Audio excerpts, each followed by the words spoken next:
Hem salam dostlar, canınız sağ mı? Bilyaniz kofeye geliyoruz ve kaptalanda söyledim. Döner House diyen yer açılıptır.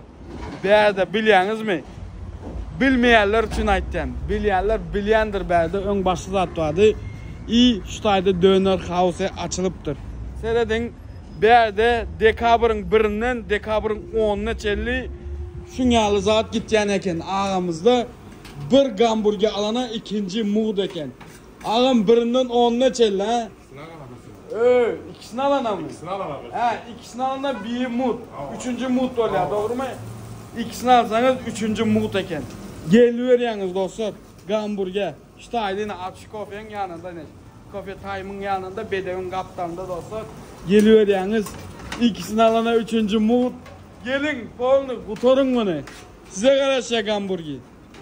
Canınız sağ olsun, işinize üstünlüğü var. Oldu. Davay.